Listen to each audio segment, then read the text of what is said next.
think we have solved our first technical difficulty of the day. Welcome. I'm Charlotte, Charlotte So Natural here in Newton, Kansas. It's a beautiful second Saturday in October. I just checked, it's Saturday, October 10th. Oh my. And the leaves are turning red. It's very beautiful outside today. So we hope that you, if you're in the area, that you can come in. Remember, with second Saturday, we have the blocks that if you have it made and bring it in and show it to us anytime today. We're open from 10 a.m. until 4 p.m. today, second Saturday, and you would get your next block kit for free. So if you have not done this with us before, we start over again in January, and I am going to show you in November, I'm going to show you what I've decided we're doing in January. But until then, it's still going to be a mystery. But let's talk today about some of the things that have come in new. We're, again, like I said, maybe I didn't say it yet, we're in the middle of our Shop Hop. Shop Hop is normally a 4-day event. It's the first weekend in October. This is the second weekend in October, and due to trying to keep the crowds down lower and at a safer level, we have extended the Shop Hop. So there are 10 shops involved, and we're running all the way through next Saturday, which is October 17th. So if you haven't started the Shop Hop yet, there's plenty of time. The 10 shops are listed on the website, which is centralkansasquiltshop.mysite.com. But if you just Google Central Kansas Quilt Shop Hop, it'll come right up. We also are on Facebook, here on Facebook. So anyway, we have had a lot of things moving out of the store, so I wanted to call attention to some of the things that are either we're down to the last one, or are back in stock, or are brand new. So I'm just going to get started. We have been having a lot of fun with this fig tree Halloween fabric, and we do have, again, another Witches Night Out. We do have a kit put together with the original fabrics. Moda has been reprinting those, and we do have those back in stock. We have a new model in the store. It is Nature's Lodge, and I think we have promoted this before, but we do finally have the patterns and the quilt and the fabrics in a bundle. So this is a now sort of almost a classic done by Wing and a Prayer that they have reissued in new fabric. So that is a really nice big quilt. It's 105 inches square, or 94 by 104. This is the last one. This is one of these red truck quilts, and this starts with a panel and then has a very nice chain effect with the alternate blocks. And we're down to the last one. You can see the red pickup truck. Maybe you can see it, the red pickup truck with the red and white quilt in the back of the truck. That is going to be gone soon, maybe today. Again, if you put that in the comments that you want that, person will contact you and get the payment information if you want that last one before we open our doors at 10 a.m. today. We have also more of these. This is a countdown to Halloween, so it might be a little bit late. You might have to stuff the candy in your pockets instead of in the pockets of this little advent calendar. But this is a fun, a unique Candy Please advent calendar that you build with little pockets to hold candy counting down to the 31st of October. And it comes with a banner that you can stitch up pretty quickly. It's all printed nicely. They're doing a lot more of the printing of the panels. This is again on a canvas. This is from Merry Little Christmas, from Sweetwater, from Moda, and that is a 54 by 65 inch panel, and that is back in stock. We have 5 of these Dear Christmas from Urban Chicks, the Dear panel. This is a large panel, 54 by 90 inches, and the entire panel is 54 by 90, but it includes a quilt back, which is 54 by 78, and then a smaller deer, and then a smaller deer head, and then a quilt label. So if you were going to back a quilt, the quilt would be 54 by 78. If you really didn't care, you could do it as large as 54 by 90. We also have back in stock the ever popular, this is the second year of this one's wild popularity, Merry Little Christmas. It's a quilt panel, also large size 56 by 74, so you can back a quilt with that or do it as the front of the quilt and back it. We have a lot of people backing it with the red cuddle, so that's a really good, simple quilt. We have some new models in the store. Mary just whipped up some, see that down here? Mary just made some of these new Project Please 2.0 by Annie, and these are really cool project bags. They are flat, you can see they're flat, but they have a zippered pocket, and it has a clear vinyl so you can see what's in it, but you can slip parts for a quilt if you are cutting and going to a retreat maybe. This one is large enough that you could actually slip your finished block for today if you were bringing it in to show to us. So that would be a fun, you could make your project bag. If you're doing a block of the month and you're going to last all year, you could use the very fabric that you're working with to coordinate with it and have a nice little project bag. This is a small one. This is fun. You could take it as travel. And again, the neat thing about these is the vinyl, and the pattern includes tips for sewing with vinyl.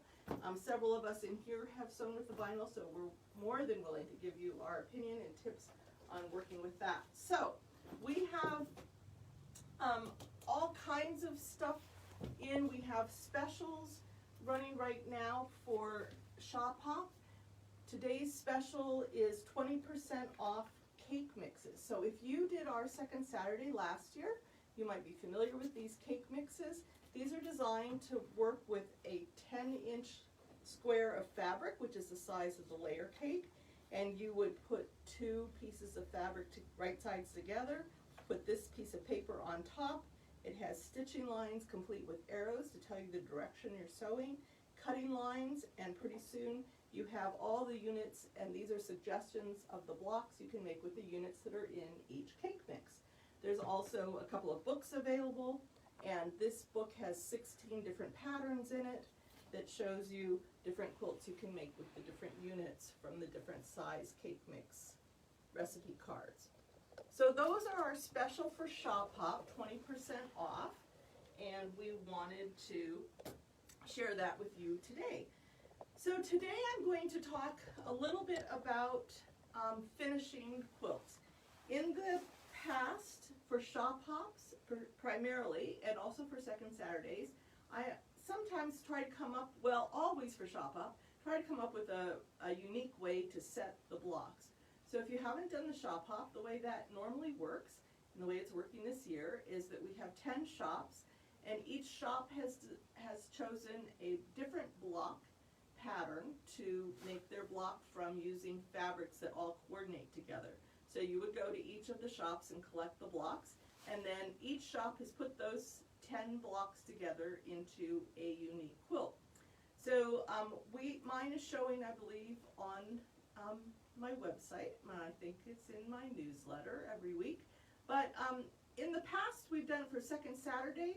We often do different colorways, and sometimes we do different patterns for each colorway. But I have quite a collection of these now. This is a fun one. This one I showed, basically this is a pattern for 2 different alternate blocks. And you could make just the entire quilt just using those 2 different alternate blocks, and they make what we call a secondary pattern. Or you could substitute either one of these blocks for a sampler block, and then it would look, it would alternate with either the stairs or the more bullseye. So this one is this was one of my favorites. This is starring 12. This is a setting solution for 12-inch blocks. No, I'm sorry, for 12 9-inch blocks. That's what I wanted to correct. It's 9-inch blocks. So if you have some smaller blocks, that's a really fun way to do it. It also could be done where you're just featuring a fun fabric in that large square. This was done a couple of years ago. This is, again, for 12-inch finished blocks. and this is the border, which is kind of unique. So anyway, I have quite a few of these. This is also for 12-inch blocks, and this one is for 12-inch blocks, finished. This one was for, I believe this one is also 12-inch blocks. This was an interesting one. I really liked, this was when chevron fabrics were very popular, and so I used the chevron fabric itself to, I think we might have this one. Do we still have this one? Let's see. Oh yeah, this is very fun. So this one, it was just fun to use the fabric and cut that up so that in the triangles, so this is a triangle of fabric right here, cut out of a chevron, and then when you sew them together, they make a totally different pattern. So anyway, those patterns are still here, still in print. This is just a basic one. This is very similar to one that we're doing this year. And these are our special today. If you want any one of my setting patterns, they are 25% off. So we have those patterns in stock today. Okay, which brings me to our block of the day. And today we're doing in the Fillmore quilt. Today is month 10, and we are doing Alice. So Alice is a wonky block, and we are very familiar with this wonky set by now. This one is super simple. We're doing 2 large squares and a rectangle, and we are going to basically sew the 2 rectangles together and then lay this, sew the 2 squares together, then lay the rectangle on at a wonky angle and trim it to 6.5 inches, and repeat that 4 times, sew them together for the 12-inch finished block. So basically, that's what you have to do. That is sewn together, and then you have this rectangle. So the way I did this is because the trick is to cut, and let's see, I just laid my squares down over here. I'm going to bring those back over here. So the trick is to get the 6.5-inch square out of there. Now we're going to use, this is a 6.5-inch fussy cut square that many of you, have, if I can get it out of the package, there we go. This is one of the 6.5-inch fussy cut square, and you could use just your regular Omni grid, or this is a creative grid, square it up and fussy cut. You might have a different size, a different kind of square, but the key here is that it be 6.5. 6.5 will finish at 6 because it has the 1/4-inch seam allowances all the way around. So the key here is to make sure that you can still cut a 6-inch square out of this finished product, which I can't right now laid by this. So what I have done is I took my rectangle and I pressed back a 1/4 inch. So that's my seam allowance. I pressed that back, and now I'm going to lay it, and I'm going to lay this down flat so maybe a person can get a better shot of it. So I'm going to lay this on here, wonky. My illustration suggests an angle something like that. Let me tear that up so that you can see it. So it suggests something on that order, which would be like that, and then we would flip it up. But I'm going to test that with my seam allowance pressed back. I know exactly where my seam line is, and now I can put this on here and see where I need it to be. So I need more here, so I know that I'm going to have to pull this out. So there, now I can see that I can get a 6.5-inch square cut out of that. I can also see that even in that same position, if I did a second one, that I can push it down like this, and it's a slightly different angle. Here's the center of my 6.5 inches, so I can see that visually that will be in about the center. Then I might know that I want to angle this a little bit more like this, and that doesn't work, it's too much, so I have to come up here, and there I can also get a 6.5-inch square. So once I have this positioned, I just take this back and I carefully fold this back I'll put some pins in that, carry that to my sewing machine, and stitch right in that crease. And then I will be able to press this up and get my 6.5 inch square cut out of that. So it's simple, it takes a little bit of planning, and make 4 of those and you have a block. So here are the blocks that are in the quilts that we have been making, the different colorways. So here is the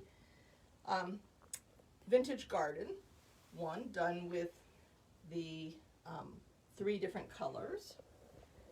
This one is a little bit harder to see once it's set, because this setting for this quilt is set on point, and I used the exact same color as sashing that I used for the background of the block. So the block sort of blends in and disappears, but if you put this on here, you can see this is a finished, here's my 1/4 inch seam allowances, and that is a finished 12 inch block. And that's the size of the shape of the block. Again, over here, same sort of thing. There's a little bit of contrast between the sashing and the background of the block, but a very modern look right now is to make those blocks disappear. And that, again, is the block. So again, wonky, wonky, wonky. So that's our block for today. I also, this is a quilt from last year's Shop Hop, and this pattern is still available. My favorite thing, this block is included in there, the Sunrise block. That's like one of my favorite blocks. So anyway, that pattern is still available too. So these, and it would be 25% off. So I wanted to talk a little bit today about when you are working on finishing up these quilts. We still have a couple more blocks. We have November and December, 2 more blocks.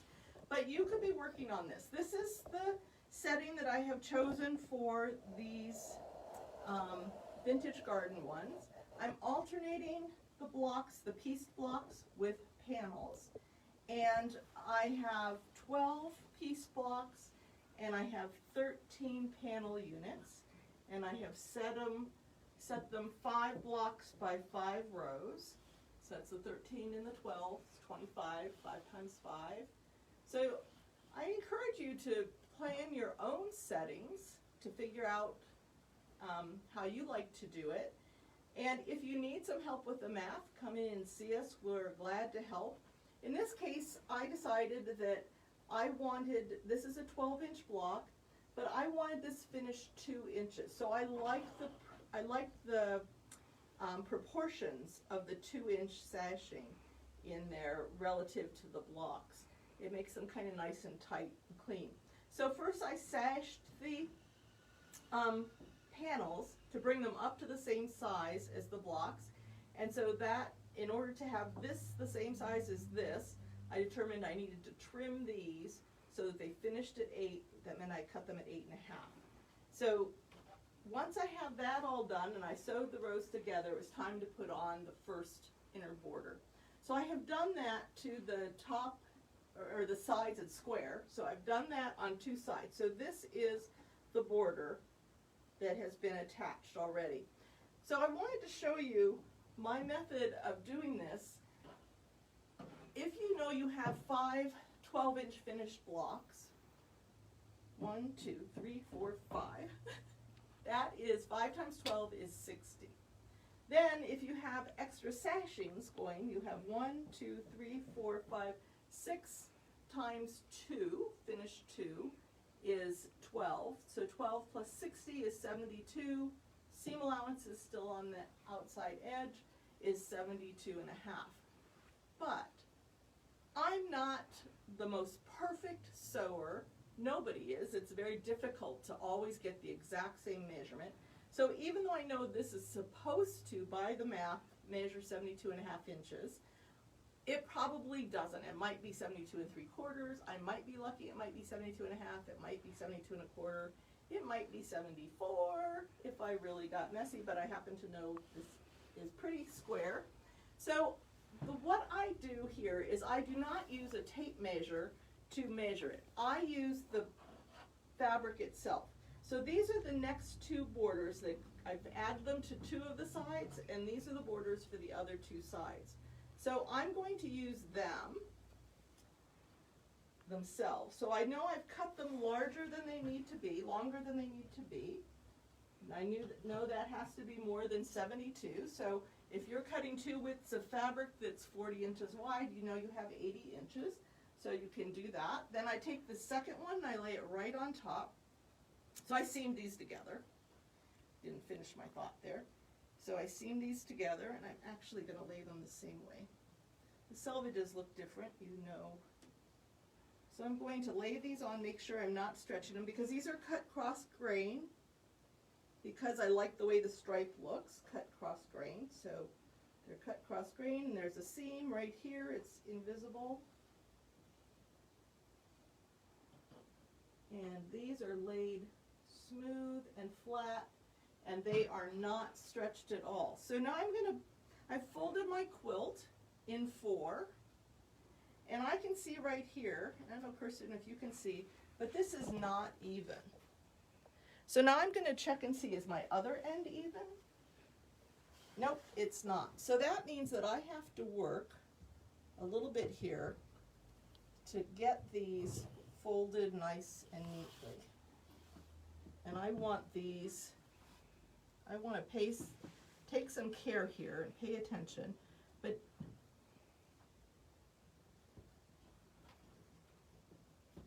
there, now that's getting closer.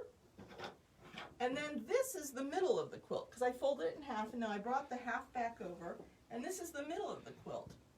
And this should be very close to the same measurement as the outside of the quilt. If not, your quilter is going to have a very difficult time quilting it. So the objective is always to have a nice flat quilt.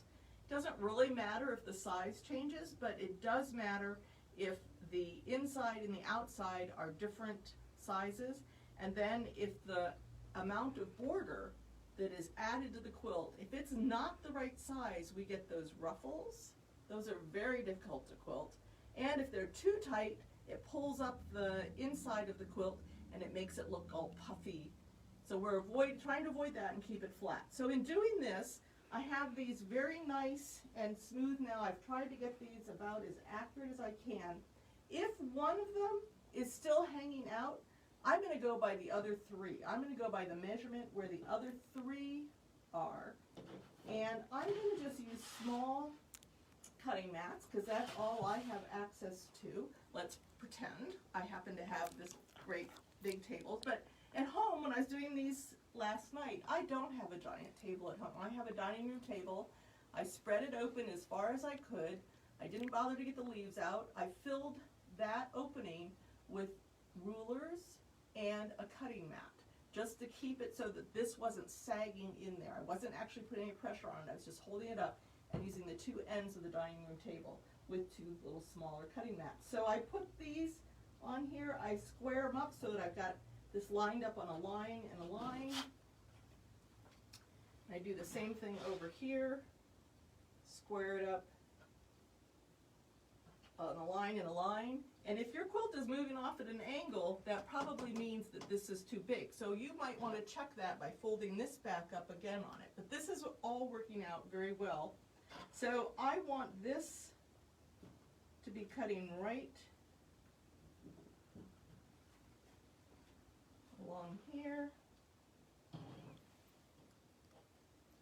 I want to make sure that this piece of fabric is all nice and flat, and now I know exactly where to cut it. So I can just take my ruler, and like I said, this one is hanging out here too far, or in the case if 3 of them are lined up perfectly and this one is too narrow, I'm going to go by where the 3 of them are. So I'm going to use that outside line, and that's where I'm going to cut it, right there. And then I'll go down here without touching anything and moving anything, and I'll do the exact same thing down here, and I will just cut it there. And so now I've used the border fabric itself to measure the quilt. And then I will attach it, again without stretching, and then I will do the exact same thing for the next border. This quilt is going to have 3 borders, 2 inner borders and an outer border, and I'm actually going to put a little flange in between 2 of them. So I will use the exact same technique for adding each of these borders. I will fold it again and use the fabric that I've cut to use to sew.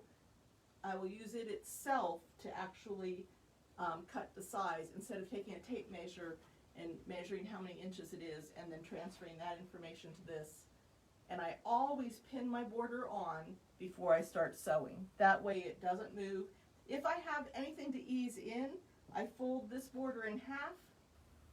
I put a pin in here, and then I find the halfway mark of this center of this quilt, and I mark that, and then I mark that halfway to that halfway. And then if I have to ease anything in, maybe I have to ease in more in this half than that half. So that way at least I know my quilt has a nice good center. Anyway, that was a lot for a Saturday morning. I hope your coffee held out. And I will be here in the store most of the day, so if you have any questions, I'm going to leave this here lined up on this table so that you can take a look at it and see what I was talking about and check out the quilt if you want. And I do have the measurements for the other borders if you're interested in knowing how I'm doing that. So anyway, again, I'm Charlotte. Charlotte's So Natural here in Newton, Kansas, and I sure appreciate you joining me on this beautiful second Saturday in October. Bye.